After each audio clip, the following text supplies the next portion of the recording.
Mazereau, tu pars. Tu vas être en retard si tu continues à traîner. Eh, c'est pas de ma faute si ma roue avant est à plat. Pas de ma faute non plus si ce sacré pompe a une fuite. T'aurais quand même pu faire regonfler ton pneu au garage en passant. Ouais, pour que le Victor se fiche de moi et de ma pétrolette. Quand est-ce que je te vends une auto, qui me dit toujours? Comme si avec ce que fait l'administration, je pouvais m'offrir une bagnole. Même pas une d'occasion. Tiens, le vélomoteur. C'est déjà un progrès. Tu te souviens quand il fallait pédaler? Avec le vent qui souffle toujours sur l'île, avec le changement de marée, tu l'avais dans le nez en allant et dans le nez en revenant. Ah, voilà. Ah, bah, comme ça, je crois que ça tiendra bien le temps de faire la route. Je vais regarder la chambre à air là-bas par un gars. Eh bien, bonsoir. À demain matin. Soir. Soir, Mme Toussaint. Les uns rentrent et les autres s'en vont, hein? Bonsoir, monsieur Mazereau. Bonsoir. Alors, Mme Toussaint, le bain était bon? Excellent. Mais la plage était tout encombrée de varech. Ah, le Sar. C'est comme ça que nous appelons le varech ici. Ah oui? C'est la Maline, la grande marée qui l'arrache au fond et l'amène sur la plage. Demain, tiens, vous allez voir, les gens viennent avec leurs tombereaux le ramasser. Le Sar, c'est l'engrais de l'île. C'est lui qui donne à notre vin ce petit gouillodet que les Parisiens n'apprécient pas toujours. Mon mari n'est pas rentré, madame Mazereau? Ben non, même Toussaint, pas encore. J'espère qu'il ne va pas rater le dernier bac. Qu'est-ce que c'est donc que cette grande tente qu'on est en train de monter sur la prairie, à l'entrée du pays? Mais c'est le cirque. Vous avez donc pas vu les affiches? Oh, ça me fait penser qu'il faudra que je dise à mon mari demain de nous louer 2 places. Vous voulez pas qu'il vous en loue aussi pour vous, non? Non, non, merci, madame Mazereau, je ne sais pas. Il faudra que je demande à Raoul. Je vous dirai ça demain matin. Vous devriez rentrer vous changer, Mme Toussaint. Le vent fraîchit. En costume de bain, comme vous êtes là, malgré votre petite veste, vous risqueriez de prendre froid. En septembre, ici, il faut toujours faire attention. Vous avez raison, madame Mazereau, je vais me changer.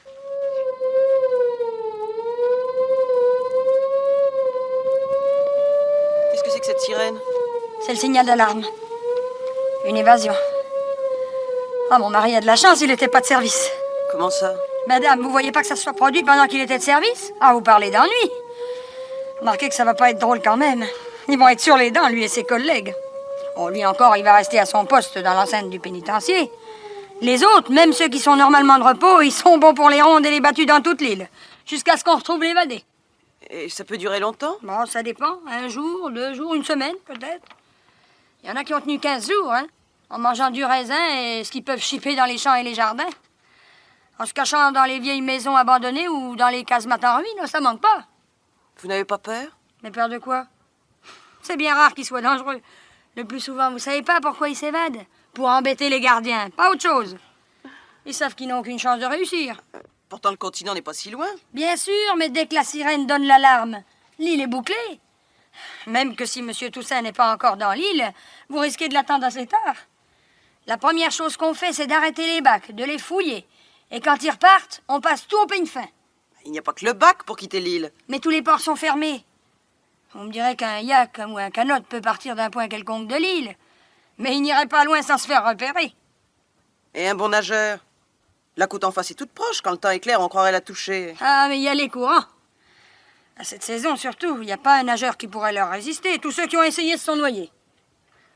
Alors l'évadé n'a aucune chance. Ah, heureusement, dites donc. Ah, mais c'est pas raisonnable de bavarder comme ça, Mme Toussaint. Allez, rentrez vite vous habiller. Vous avez la chair de poule, là. Ah, c'est vrai. Et il faut que je prépare le dîner. Bonsoir, madame Mazereau. Bonsoir, Mme Toussaint.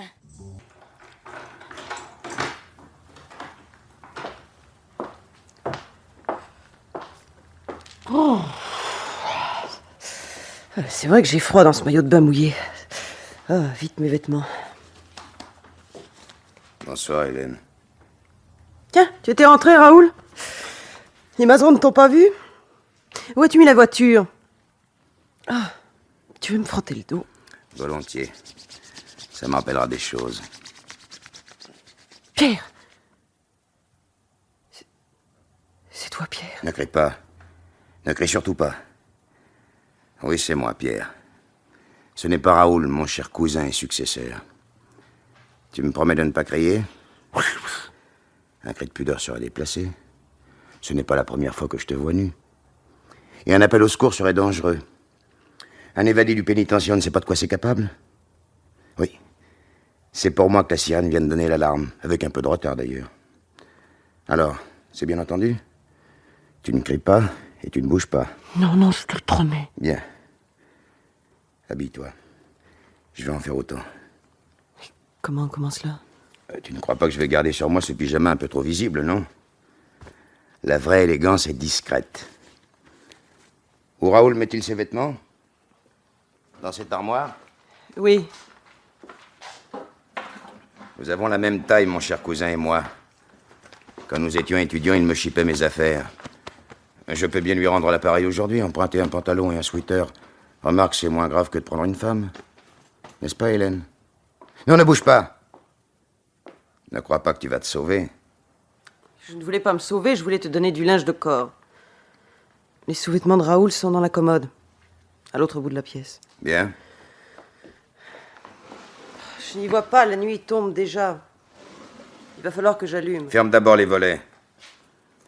Je ne voudrais pas que vos bons voisins et propriétaires, les Mazereau, aperçoivent dans la partie de leur maison qu'ils vous ont louée un monsieur Toussaint qu'ils n'y ont pas vu entrer. Alors ferme les volets, vite.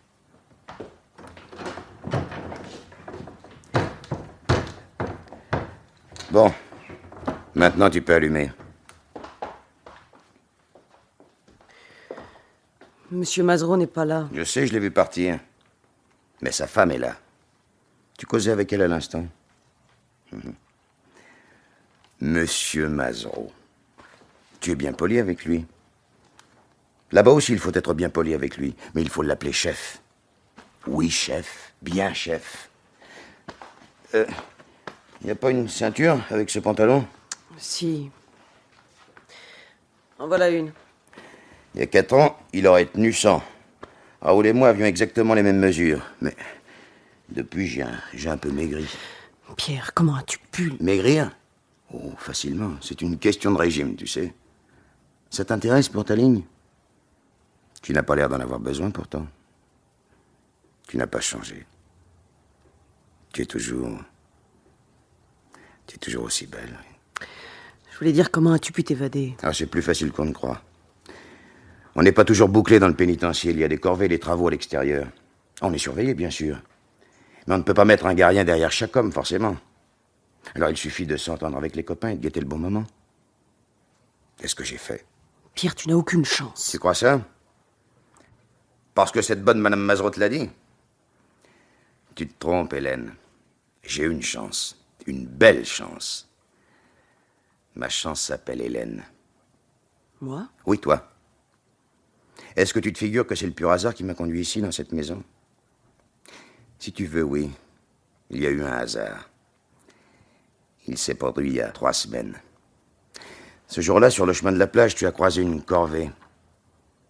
Tu as eu pour elle un regard étonné. Ce devait être la première fois que tu voyais des forçats. Eux aussi t'ont regardé. Ils regardent toujours les femmes.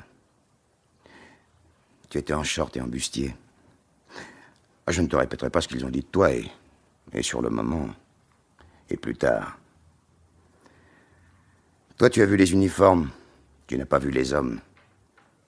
Tu n'as pas vu que l'un de ces hommes ressemblait étonnamment, malgré l'amaigrissement et l'uniforme, à celui qui marchait à côté de toi.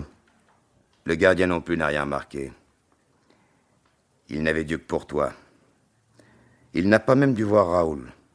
L'aurait-il vu qu'il eût été bien incapable de constater et même d'imaginer une ressemblance entre lui et l'un des hommes de sa corvée? Un martien et un habitant de la Terre ne sont pas plus distants, pas plus étrangers, pas plus différents qu'un forçat et un homme libre. Et pourtant, Raoul et moi, chez les hommes libres, on nous prenait souvent pour des frères. Même parfois pour des jumeaux. Tu te souviens? Pierre... Si tu m'offrais un verre, je ne le refuserais pas. Et puis ça te réchaufferait. Tout de suite. Je t'ai revu quelques jours plus tard, de plus loin. Tu étais seul cette fois-là. C'était Mazereau, notre cornac. Il a remarqué que je te regardais. Pour rigoler, il m'a demandé si je voulais ton adresse. Je lui ai répondu oui. Il m'a dit, eh bien mon vieux, c'est facile, elle habite chez moi. C'est ma locataire de vacances. Si tu veux, je peux lui demander un rendez-vous pour toi. Je lui ai dit que ce n'était pas la peine. Hein? Entre mari et femme, il est bien inutile de prendre un rendez-vous, n'est-ce pas? Tiens, bois. Entre mari et femme... Pierre, tu oublies... Que nous sommes divorcés. Ah, je ne l'oublie pas. On n'a pas demandé mon avis, bien sûr. Une condamnation à une peine afflictive et infamante constitue une cause péremptoire de divorce au tort de l'époux condamné. Ah, ça n'a pas traîné. Moins d'1 an après ma condamnation, on m'a informé qu'il n'y avait plus de Madame Pierre-Noël. Et un peu après, tu m'as toi-même fait savoir que tu te remariais avec Raoul. C'est la dernière lettre que j'ai reçue de toi. Ne parlons donc plus de mari et femme, tu as raison. Parlons de cousin, puisque te voici maintenant ma cousine. Entre cousins non plus, on ne prend pas de rendez-vous. Et entre cousins, il y a des services qu'on ne peut pas refuser. Quel service attends-tu de moi? Ah, pas de toi seule, Hélène. De vous deux. Raoul et toi.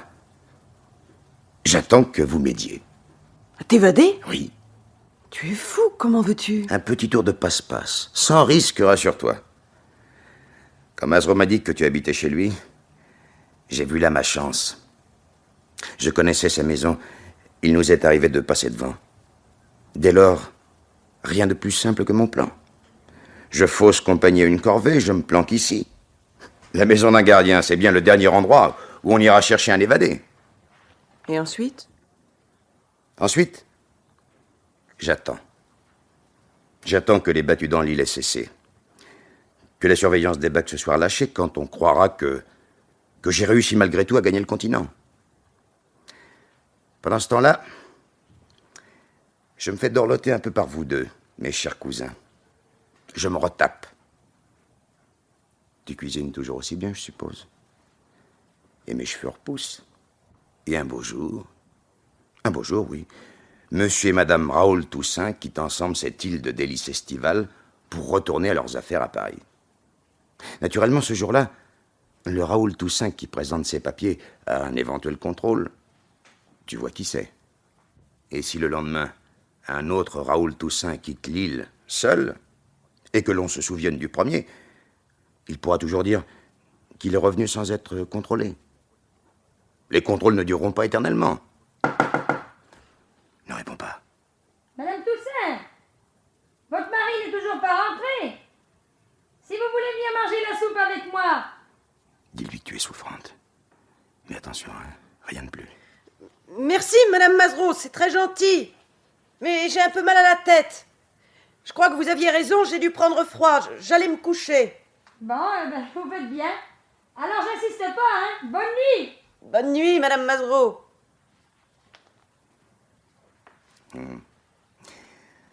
Ça fait plaisir de te voir raisonnable. Ton plan n'est pas mauvais, Pierre. Il n'y a qu'un hic. C'est que notre location se termine dans 8 jours, le 15. Je suis persuadé que ce brave Masro sera ravi de la prolonger jusqu'à la fin du mois. On ne gagne pas gros dans l'administration pénitentiaire. Raoul doit être à son bureau le 16. Il tombera malade. Ou plutôt non. Ce sera toi. Tu as pris froid ce soir. Une bonne grippe va te retenir au lit. Et pour être soigné, tu le seras. Tu auras en moi le plus attentionné des infirmiers. Tu as tout prévu. Tout. Ça t'étonne, hein? Toi qui m'as toujours trouvé un peu tête en l'air. Tu avais raison. Si j'y avais eu un peu plus de plomb dans cette tête, je n'aurais pas été arrêté et condamné injustement. Voici Raoul, je reconnais sa voiture. Je passe dans la pièce à côté.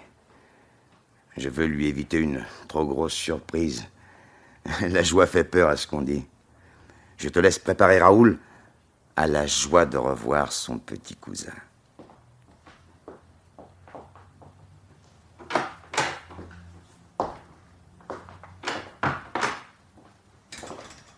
Bonsoir. Tu n'étais pas inquiète? J'ai cru que j'en finirais pas de faire ce que j'avais à faire. Et du bac jusqu'ici, j'ai été contrôlé 3 fois par les gendarmes. Paraît qu'il y a eu une évasion au pénitencier. Je sais. Ça ne va pas? Tu as l'air tout drôle, Hélène. Tu vas pas te trouver mal? Je crois que si. Mais qu'est-ce qu'il y a? Voilà, monsieur Toussaint. Alors, votre dame, ça va-t-il mieux? Un peu mieux. Vous savez, hein, si elle a besoin de quoi que ce soit, je suis là, hein. Les hommes, des fois, quand on n'est pas traque, ça sait pas tellement s'y prendre. Je vous remercie, Madame Mazereau. Je crois que je m'en tirerai. Quand elle est pas bien, ma femme préfère ne pas se montrer. Oh, ben, je comprends ça. Et puis, on peut dire que vous êtes aux petits soins pour elle, hein. T'entends, Mazereau? C'est pas toi qui te donnerais pour moi toute la peine que Monsieur Toussaint prend pour sa femme. Je travaille, moi. Dites donc, vous parlez d'une histoire, le léopard. Le léopard? Eh ben oui, celui du cirque. Vous n'avez pas entendu l'annonce du tambour de ville? Non. Il est passé ici tout à l'heure. Il doit être dans le haut du bourg à l'heure qu'il est. C'est par là qu'il finit sa tournée. Oh, vous parlez d'une histoire. L'autre jour que le cirque était ici, Mazereau et moi, avec l'alerte pour tous les gardiens en raison de l'évasion, on n'a pas pu aller à la représentation. Mais nos voisins y sont allés et ils m'en ont parlé. Mais ce léopard, c'est une bête terrible. Il nassait son dompteur de la patte et de la gueule. On en avait froid dans le dos. Les trucs de dompteur, c'est du chiquet, ça. Oui, mais ce qui n'est pas du chiquet, c'est qu'il s'est échappé de sa cage hier soir après la représentation. Et maintenant, il court la campagne. On va plus oser sortir de chez soi. Avec le gars qui affiche le camp, ça fait 2 évadés. Un à 2 pattes et un à 4 pattes. Enfin, c'est pas ça qui m'empêchera de dormir. C'est plutôt le gars, le Noël, que ça devrait empêcher de dormir. Pourquoi ça? Dame les évadés, on en a l'habitude dans l'île, si peu qu'il y en ait. Mais un léopard en liberté, c'est nouveau. Les autorités demandent des volontaires pour faire des battues. Ah, je voudrais pas être à la place du gars. Lui, on l'aurait laissé courir, plus ou moins, ils finissent toujours par se faire reprendre. Mais une bête féroce qui peut s'en prendre aux clapiers et aux gens, c'est différent, dites. Tout le monde va se mettre après. Et en recherchant l'un, on a des chances de rattraper l'autre. Il a mal choisi son moment, le gars. On leur dit toujours, vous n'avez pas une chance. Celui-là en aura moins que les autres. Dans un sens, le léopard, il pouvait pas mieux tomber pour s'échapper. Paraît que le maire a demandé les CRS. Et aussi un hélicoptère. Avec ça, l'évadé à 2 pattes n'en a pas pour longtemps à être repris. Le plus drôle, ce serait qu'il se trouve nez à nez avec celui à 4 pattes, quand celui-ci n'aura pas mangé depuis plusieurs jours. Oh, tu dis des horreurs, Mazereau. Pourquoi? On les prévient. Ici, c'est une île. Une île. On sait ça depuis l'école communale, c'est entouré d'eau de tous les côtés. Et l'eau qui entoure la nôtre, on ne la traverse pas comme une piscine. Ah, malgré cela, faut toujours qu'il y en ait qui fassent les marioles pour enquiquiner le pauvre monde. Tiens, si celui-là se fait bouffer tout cru, ce sera pas béni.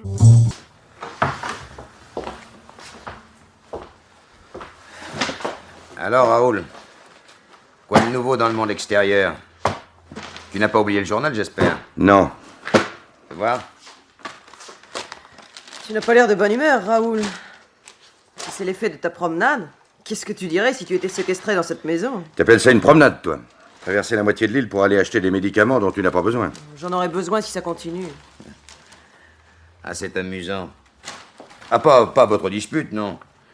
Entre nous, vous auriez intérêt à maîtriser vos nerfs. Oh, ça va, Pierre. Qu'est-ce qui t'amuse? La réalisation de mes prévisions, ma chère Hélène. L'actualité passe si vite. Pour trouver trace de moi dans le journal d'aujourd'hui, j'ai dû aller jusqu'à la page 6. En 5 jours, je suis passé de la 1 à la 6. Dans 8 jours, on ne parlera plus de moi. Détrompe-toi. Il y a une autre évasion qui va remettre la tienne en vedette. Une autre évasion. Tu m'étonnes, on n'a pas entendu la sirène. Il ne s'agit pas d'un détenu. C'est le léopard du cirque qui a choisi la liberté. Ah, c'était ça l'annonce du tambour de ville? Il l'a bien faite au bout de notre rue, mais avec les volets et les fenêtres fermées, nous n'avons pas compris ce qu'il disait. C'était ça, oui. L'ennui, c'est que ça risque de prolonger notre séjour ici. Tout le monde est sur les dents. Et pas seulement les gardiens et les gendarmes. On demande des volontaires pour battre l'île. Et tu penses bien que tous les hommes vont être volontaires. Ils doivent trembler pour leurs femmes et leurs gosses. Et on attend des CRS du continent. Et même un hélicoptère. Oh, pauvre bête. Je lui souhaite de trouver une cachette aussi sûre que la mienne. Lui, au moins, il n'aura pas besoin d'envoyer un cousin rechignon aux provisions. Avec le gibier, les clapiers, et les poulaillers, les chiens et les chats errants, le problème du ravitaillement ne se pose pas pour lui. Je lui souhaite bonne chance. Mais tu ne comprends pas que tant que ce léopard ne sera pas repris, nous serons bloqués ici? Pourquoi? Monsieur Raoul Toussaint ne sera pas plus suspect quand ses affaires le rappelleront à Paris une fois sa femme remise sur pied parce qu'un gros chat se promène dans l'île.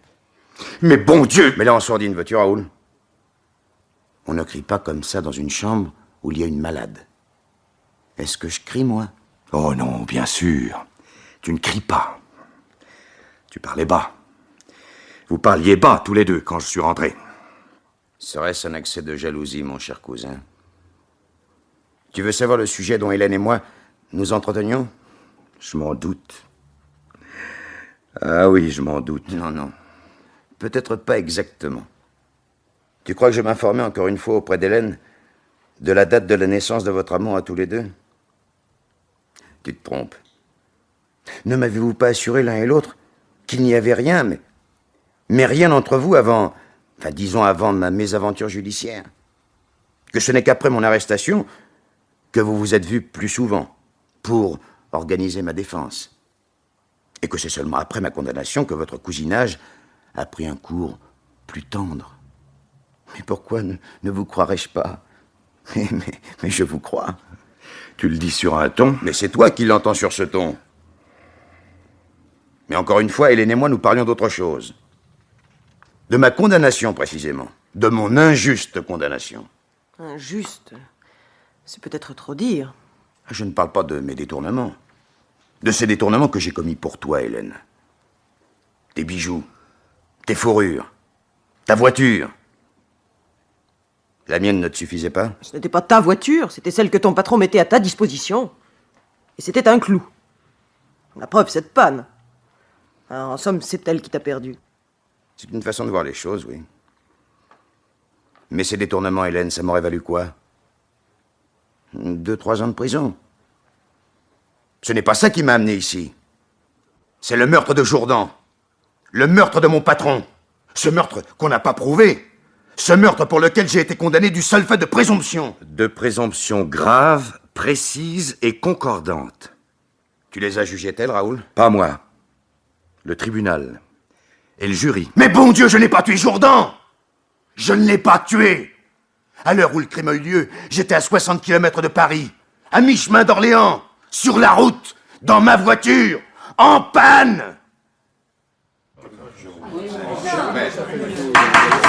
Silence dans la salle. Silence. J'avertis le public pour la dernière fois que je ne tolérerai pas de manifestation. Donc, Noël, vous persistez à prétendre que le 24 novembre dernier, entre 21h et 22h30, c'est-à-dire à l'heure où votre patron, M. Jourdan, était assassiné dans son bureau de Paris, vous vous trouviez sur la route à mi-chemin environ entre Orléans et Paris, c'est bien cela? Je le maintiens, Monsieur le Président, parce que c'est la vérité. Ma visite à la succursale d'Orléans des établissements Jourdan s'était terminée assez tard. Vers 18h30, en effet. Oui. Nous avons sur ce point le témoignage du gérant de la succursale orléanaise des établissements Jourdan. Et vous avez pris la route aussitôt? Oui. Il faisait très mauvais. Il pleuvait à verse. Je ne pouvais pas rouler vite. C'est pourquoi vers 20h, je n'étais encore qu'à mi-chemin, quand je suis tombé en panne. 2 kilomètres après la traversée de Serville. Une panne si grave que vous n'avez pu y remédier. Mon client n'est pas un mécanicien habile. Il se contentait d'être un trop habile fondé de pouvoir. Enfin, jusque-là. Mais le mécanicien qui a dépanné mon client en a témoigné. Il s'agissait d'une rupture du circuit électrique de la voiture à laquelle il eût été impossible de remédier de nuit, en race campagne et sous une pluie battante. Et l'ennui, maître, c'est que ce mécanicien n'a vu l'accusé et examiné sa voiture que le lendemain matin. Au surplus, rien n'est plus facile à provoquer qu'un court-circuit. Nous n'en sommes pas encore à ce mécanicien. Donc, Noël, votre voiture serait tombée en panne à 2 kilomètres de Serville-du-Loiret, vers 20h. Un peu avant, peut-être. Je n'ai pas eu l'idée de regarder ma montre sur le coup. Je suis descendu de ma voiture. Je me suis posté sur la route pour demander à un automobiliste de passage d'avoir la complaisance de prévenir un garagiste. J'ai attendu un bon moment sans voir passer une seule voiture. Alors je me suis décidé à aller à pied jusqu'à Serville. C'est un tout petit bourg. Le seul mécanicien de l'endroit étant absent, j'ai alors téléphoné à ma femme d'un café. Nous savons l'heure exacte de cet appel. Il était alors 20h35. Vous avez acheté dans ce café 2 sandwichs et une bouteille de bière, et vous êtes retourné à votre voiture. Monsieur l'avocat général? Oui, nous venons d'entendre ce que dit l'accusé. Ce qu'il a toujours dit. Ce que je dis, moi. c'est que ce coup de téléphone, contrôlable et contrôlé, puisque donné d'un café dans une petite localité qui n'est pas desservie par l'automatique, ce coup de téléphone n'avait pour but que de procurer à Noël un alibi. Car enfin, messieurs les jurés, cette voiture en panne sur le bord de la route toute une nuit, personne ne l'a remarqué. C'était une panne générale de l'équipement électrique. Tous mes feux étaient éteints. La visibilité étant très mauvaise, j'ai poussé ma voiture sur le bas-côté de la route, contre un petit bois. Pour les voitures qui roulaient cette nuit-là dans la pluie, elles ne devaient guère être visibles. Laissons cette invraisemblance, messieurs les jurés, et voyons ce qui a dû se passer dans la réalité. À 20h35, Pierre Noël téléphone à sa femme. Il tient son alibi, et du moins le croit-il.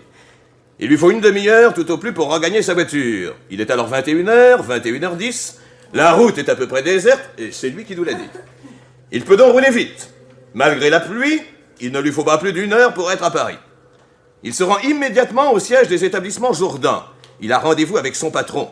Ce rendez-vous était noté sur l'agenda de la victime, messieurs les jurés, ne l'oubliez pas. Cet agenda est là sous vos yeux, parmi les pièces à conviction.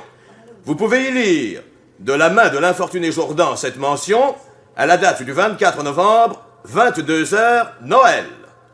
Monsieur Jourdan ne m'avait pas donné rendez-vous ce jour-là. Il savait que j'étais à Orléans. Et jamais il ne m'aurait donné rendez-vous si tard. Même s'il venait de découvrir vos malversations, vous aviez eu un entretien avec lui le matin même, avant votre départ pour Orléans. C'était pour me donner ses instructions pour cette inspection que j'allais faire. Je ne devais revoir Monsieur Jourdan que le lendemain. Nous n'avons que votre parole, Noël. Et votre parole, que vaut-elle en face de cette mention de la main de la victime sur son agenda, 22h, Noël? Non, ce que je dis, c'est que vous pouviez parfaitement y être à ce rendez-vous de 22h, et que vous y étiez. Non! Le matin, vous en ignoriez l'objet exact. Si Monsieur Jourdan vous l'avait révélé, je doute qu'il vous eût ensuite laissé aller à Orléans. Mais vous vous doutiez de quelque chose. Et le soir, quand vous avez vu que votre soupçon était exact, que votre patron avait découvert vos détournements, quand il vous a accusé en face, vous avez frappé, vous avez tué. Mais dès que vous avez vu votre victime étendue à terre, sans vie, le crâne fracturé par le presse-papier de marbre que vous lui aviez jeté à la tête, vous avez pris peur. Mais ce presse-papier, l'arme du crime, ne portait pas les empreintes de mon client. Alors qu'on les a trouvées un peu partout dans le bureau de Monsieur Jourdan, ainsi qu'il était d'ailleurs naturel, ses fonctions appelant Noël chaque jour dans ce bureau. Oh maître, voyons, beaucoup d'automobilistes portent des gants pour conduire. Et je suis sûr que l'accusé est de ceci, n'est-ce pas? Oui, je porte des gants. Votre affolement vous a fait négliger une précaution élémentaire. Vous avez oublié de fouiller le bureau. Ainsi n'avez-vous pas trouvé et détruit un document capital, cet aveu dont M. Jourdan avait lui-même dactylographié le texte sur la machine à écrire de sa secrétaire. Et là, maître, nous avons des empreintes, celles de la victime sur le clavier de la machine à écrire en question. Ce document était ainsi libellé. Je sous-signais Pierre Noël, fondé de pouvoir des établissements Jourdan, reconnais avoir commis au détriment de mon employeur depuis 3 ans des détournements s'élevant à un total approximatif de 6 millions de francs. Paris, le 24 novembre 1958. Il ne manquait plus que la signature. Vous n'avez pas signé, Noël, mais vous n'avez pas non plus détruit cet aveu. Et en ne le détruisant pas, c'est le meurtre de Monsieur Jourdan que vous avez signé. J'en expliquerons. Silence! Messieurs les jurés, nous avons là le mobile. Nous avons aussi la possibilité matérielle du crime. Noël pouvait être à Paris à 22h. Il pouvait être ensuite de retour aux environs de Cirville vers 23h, arracher un fil électrique à son moteur et dormir dans sa voiture. Ou n'y pas dormir, car enfin, je veux bien croire que le remords pour lui existe, même si son système de défense le dispense d'en manifester. Dormir ou ne pas dormir, dis-je, en attendant l'heure d'aller le lendemain matin chercher le garagiste qui constaterait la panne. Encore une fois, messieurs les jurés, les brillantes hypothèses de monsieur l'avocat général n'oublient qu'une éventualité qui a son prix. Le garagiste en question aurait fort bien pu se trouver là dès le 24 novembre au soir, à 20h30, lorsque mon client est allé le chercher pour la première fois. Oh, mais alors, ce n'eût été que partie en mise. Noël aurait attendu ou provoqué une autre occasion. Il était acculé au meurtre. Du moment que son patron avait découvert ses détournements, quel autre moyen s'offrait à lui de s'en sortir? Aucun. Ou du moins un seul. Le seul moyen aussi, auquel ses semblables ne recourent jamais, l'aveu et l'acceptation du juste châtiment. Pierre Noël aurait remboursé. Comment l'aurait-il fait, maître? Avec quoi? Comment j'aurais remboursé Jourdan? Avec quoi? Je ne sais pas. Mais jamais je ne l'aurais tué. Jamais. Et jamais il ne m'avait donné rendez-vous ce soir-là. Ce rendez-vous était pourtant bien inscrit sur son agenda. C'était bien son écriture. L'expertise a été formelle. À quoi croyez-vous que ça serve de remarcher cette histoire? Pierre n'a pas l'intention de demander la révision de son procès, non? Alors? Tu voudrais comprendre. Comprendre. Pendant 4 ans, j'ai essayé. J'ai tout retourné dans ma tête, sans rien trouver. Jourdan a été tué par quelqu'un d'autre. Pour une raison qui n'avait rien à voir avec moi. Mais par qui? Pourquoi? Bon, pour l'importance que ça a maintenant. Tu veux qu'on te fasse sortir de l'île, Pierre? Bon. Mais t'es-tu vraiment demandé si c'était possible? Je te jure que non. Les gens sont vraiment trop sur le qui-vive avec ce léopard en balade. Ce n'est pas Pierre Noël qui sortira de l'île, je te le rappelle. C'est Raoul Toussaint. Un Raoul Toussaint en 2 exemplaires. Interchangeable. Interchangeable, c'est à voir. Tu as raison. C'est à voir. Eh bien, on le verra demain. Je prendrai ta place pour aller aux commissions, Raoul. Tu es fou. J'aimerais mieux. Me dénoncer? Je ne te le conseille pas. J'ai l'impression que cela pourrait vous coûter cher à Hélène et à toi, d'avoir donné abri à un évadé. Et nous ne t'avons recueilli et caché que sous la contrainte. Ça, c'est une excuse qui aurait peut-être valu pour un jour. Mais depuis que je suis ici, il s'en est déjà écoulé 5. 5 jours pendant lesquels on t'a vu aller et venir. Tu as plusieurs fois causé avec Mazereau, cela seul. Qu'est-ce qui t'empêchait de faire ton devoir d'honnête citoyen et de me dénoncer? Je crois que Pierre a raison, Raoul. Et il a raison aussi de vouloir aller faire les courses demain à ta place. Et il faut bien que les gens d'ici s'habituent sans y prendre garde aux petites différences qu'il peut y avoir entre vous. C'est une idée absolument folle. Mais si tu te mets de son côté, Hélène, au moins il faudra attendre encore quelques jours. Disons une semaine. Ça donnera à mes cheveux le temps de repousser un peu plus. Et toi, tu vas te faire coiffer en brosse. Dans 8 jours, on tente l'expérience. Pierre, voilà la liste des commissions. Le boucher, le boulanger, l'épicier. N'oublie pas de lui demander des nouvelles de sa femme, qui attend un bébé, et de lui en donner d'Hélène. Ne crains rien, c'est enregistré. Et j'appellerai la fille du boulanger mon poulet si c'est elle qui me sert. Et ne cause pas trop, ta voix pourrait te trahir. Ça va. Eh bien, tout à l'heure. Attends, Qu'est-ce qu'il y a? le père Mazereau, je le vois par la fenêtre. Il va passer devant notre porte, il rentre chez lui. Et alors? Voilà une bonne occasion. Il ne suffit pas que les gens qui connaissent Raoul me prennent pour lui. Il faut encore que ceux qui me connaissent, moi, ne fassent pas la différence. Cache-toi, Raoul. Mais Cache-toi. Passe dans la chambre, Raoul, et n'en bouge pas avant le retour de Pierre. c'est complètement fou. Bon. Cette fois, allons-y. Fais attention que Mazereau ne te voie pas, Hélène. N'oublie pas que tu es toujours alité. Je vais guetter derrière le rideau. Tu peux sortir. Vas-y.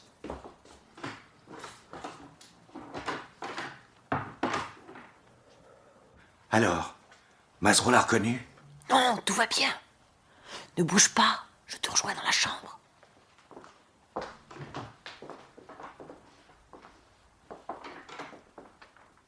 Oh, j'ai eu chaud. J'en étais presque à souhaiter que ça ne marche pas. Que Mazereau le reconnaisse et qu'on en finisse. Nous en finirons, mon chéri. Mais pas de cette façon-là. Il a raison, nous sommes ses complices. Enfin, les complices de son évasion. Alors, Mais quelle idée avons-nous eue de venir passer nos vacances ici? on n'y était pas bien avant. Avec le pénitencier qu'il y a dans cette île, nous aurions dû nous méfier. Mais aux dernières nouvelles que j'avais eues de lui au moment du divorce, il n'était pas dans ce pénitencier. Comment pouvions-nous deviner qu'il avait été transféré ici? Je me demande... Quoi donc?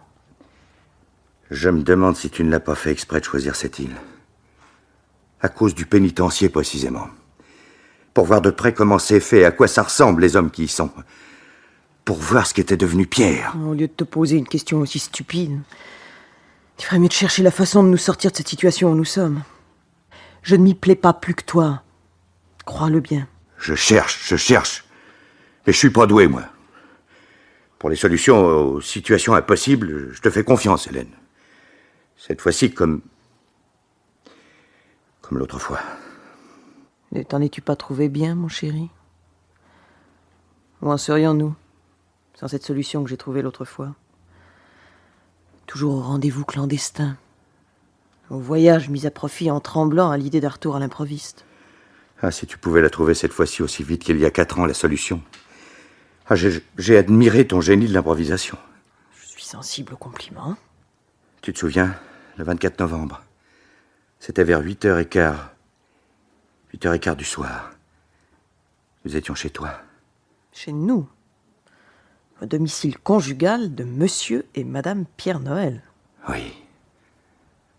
Je me souviens parfaitement. Non, reste encore un moment, mon chéri. Il ne rentrera pas avant 1 heure ou 2. Il a eu affaire à Orléans aujourd'hui. Au nom d'un chien, qui est-ce qui peut bien sonner à cette heure-ci? Rassure-toi, chéri, c'est le téléphone. Ne réponds pas. Mais si, pourquoi pas? Allô? Oui? Oh, bonsoir, monsieur Jourdan. Ah, non? Non, mon mari n'est pas encore rentré, je l'attends. Vous désiriez lui parler? Qu'il passe vous voir à votre bureau? Ce soir même, dès qu'il rentrera? C'est très important? Pourrais-je lui donner une idée de l'objet qui...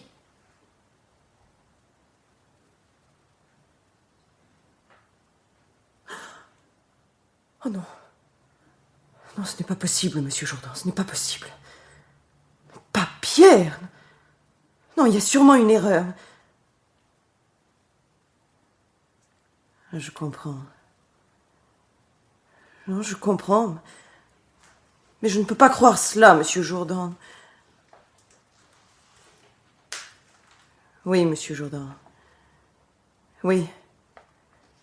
Je lui dirai que vous l'attendrez à votre bureau jusqu'à 22h.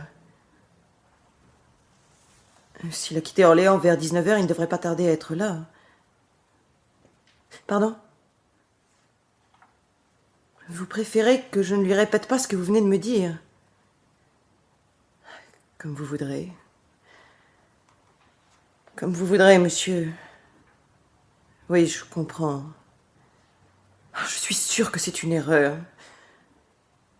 J'essaierai de ne rien lui laisser deviner. Je lui dirai simplement que vous voulez le voir d'extrême urgence. Oui. Oui. Bonsoir, monsieur Jourdan.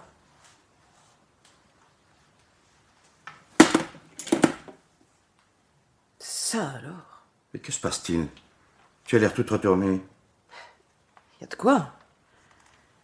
Si je m'attendais à celle-là. Mais évidemment, ça devait bien arriver un jour. Mais quoi donc? J'ai entendu que c'était Jourdan, le patron de Pierre. Que voulait-il? Non, rien qu'un petit bout d'entretien avec son fondé de pouvoir. Mais il le veut tout de suite, ce soir même. Figure-toi qu'il a découvert tout bonnement que Pierre avait puisé dans la caisse. Non.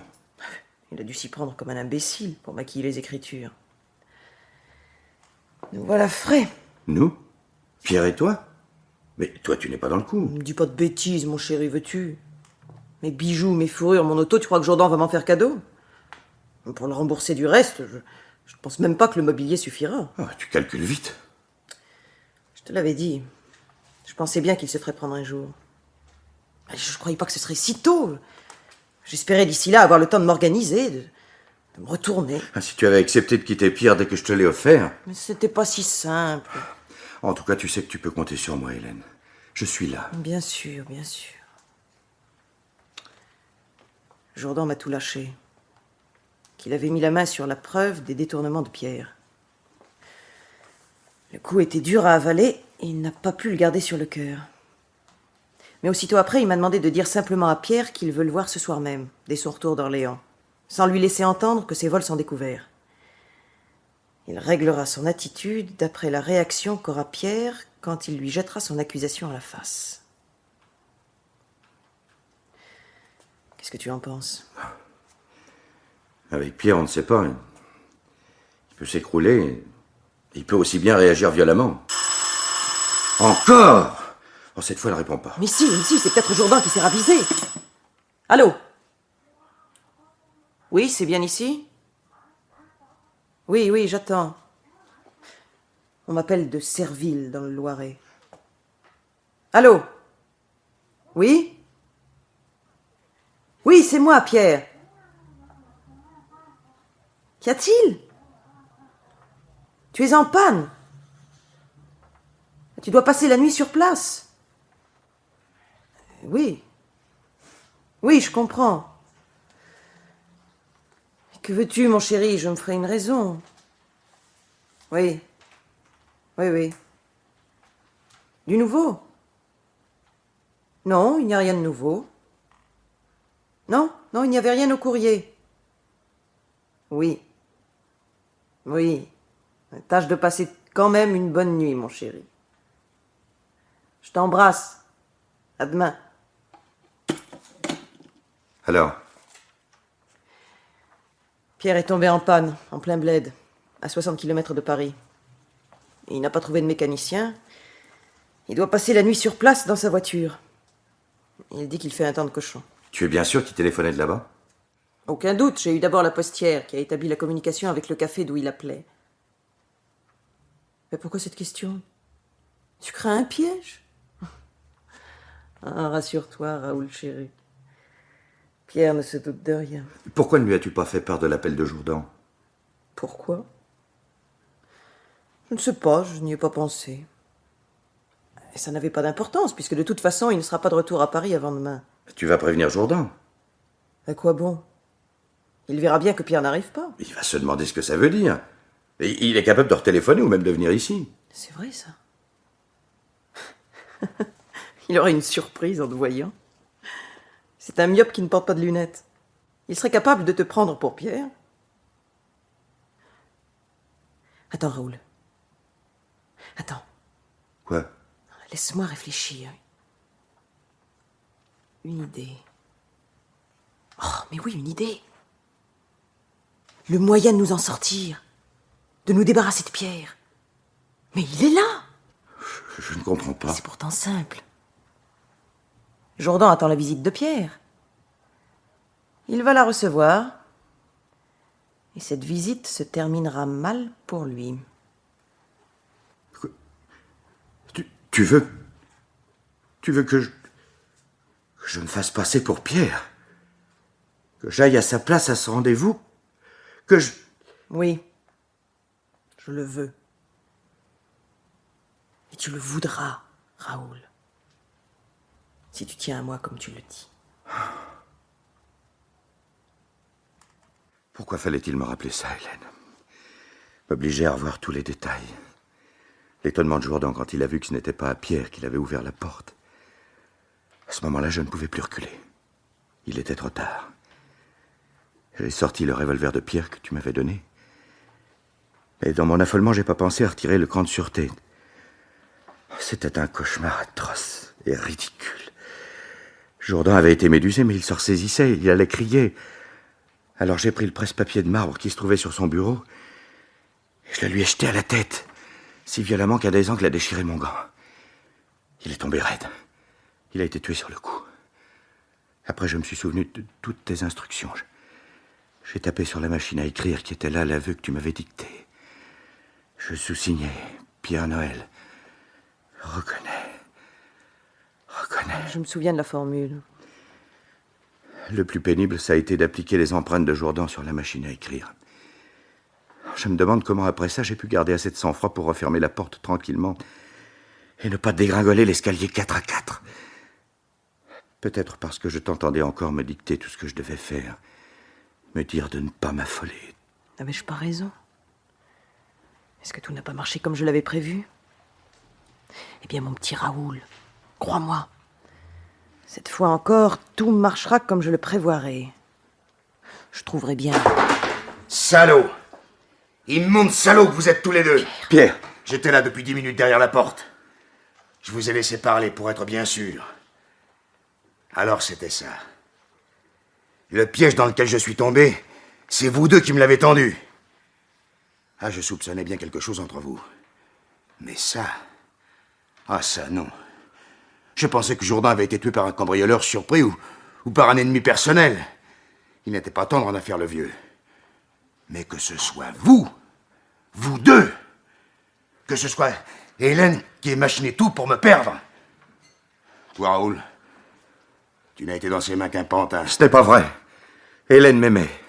Nous nous sommes aimés dès que nous nous sommes rencontrés. Elle... Oh, toi! Raoul!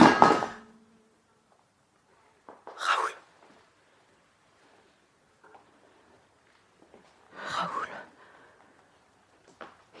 Il ne bouge plus, Pierre. Sa tête a porté sur un des chenets. Il est mort. Laisse-moi voir. Tu as raison. Il est mort.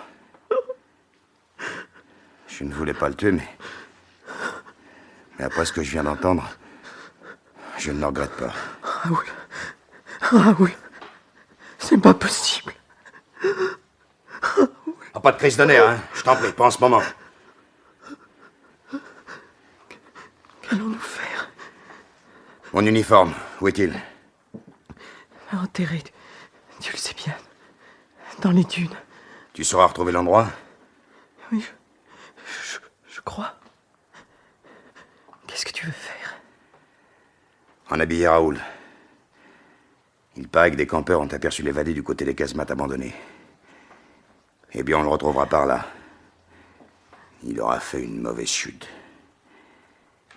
Et monsieur et madame Raoul Toussaint pourront tranquillement quitter l'île.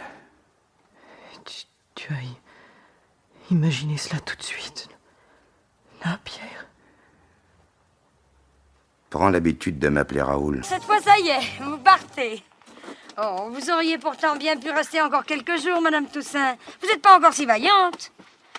Enfin, vous savez, si vous voulez revenir l'année prochaine, hein, nous vous donnerons la préférence pour la location. C'est pas toujours qu'on tombe sur des gens aussi convenables et aussi gentils que vous, hein. Bien aimable, Madame Mazereau. Si vous revenez l'année prochaine, j'espère que vous aurez des vacances plus tranquilles. Sans maladie, sans évadés, sans léopard. Enfin, ces deux-là ont fini par se faire reprendre. L'un mort et l'autre vivant. Des deux, c'est heureux que ce soit le léopard, le vivant. C'est lui qui valait le plus cher. Du coup, le cirque a prolongé son séjour dans l'île. Il ne désemplit plus. Tu retiens ces messieurs dames avec tes histoires, Mazereau. Ah oui, c'est vrai. Eh bien, au revoir, madame. Au revoir, monsieur. Et puis, je vous l'ai dit, hein, l'année prochaine, si vous voulez. Et écrivez-nous quand même assez tôt, hein, parce que des locations comme la nôtre, c'est très demandé. C'est cela, nous vous écrirons. Au revoir, Madame Mazereau. Au revoir, madame. Au revoir, Monsieur Au Mazereau. revoir. Et bon voyage, hein. Au revoir, madame. Hélène, tu viens? Oui, je viens. Et puis non. Non, tant pis. Arrêtez-le, Monsieur Mazereau. Mais... Arrêtez-le. Ce n'est pas mon mari. Hein? Ce n'est pas Raoul. C'est l'évadé. Pierre Noël. Non, mais bon sang, mais qu'est-ce que c'est que cette histoire-là? Ah, vous savez pas, vous, là-bas où je tire? Je ne me sauverai pas, chef. Même si vous aviez votre revolver et vous ne l'avez pas. Ah bah tiens, c'est vrai. Je ne me sauverai pas, puisqu'Hélène a choisi cette solution-là. Je me demandais si elle allait se décider. Si elle aimait vraiment Raoul, comme il me l'a crié avant que je le frappe. Il avait raison. Elle l'aimait. J'y comprends rien, mais tu vas pas faire le mariole, hein, Noël? Toi, la femme, va chercher les gendarmes. J'y vais, Mazereau, mais tu crains pas que... Non, allez, non. Les évadés pris, je les connais, moi, ils sont doux comme des agneaux. Et la petite dame... Vous pouvez aller chercher les gendarmes, Madame Mazereau. Je les attends. Je ne sais pas si j'ai vraiment aimé Raoul comme il le croyait, Pierre. Ce que je sais, c'est que toi, je t'ai toujours haï.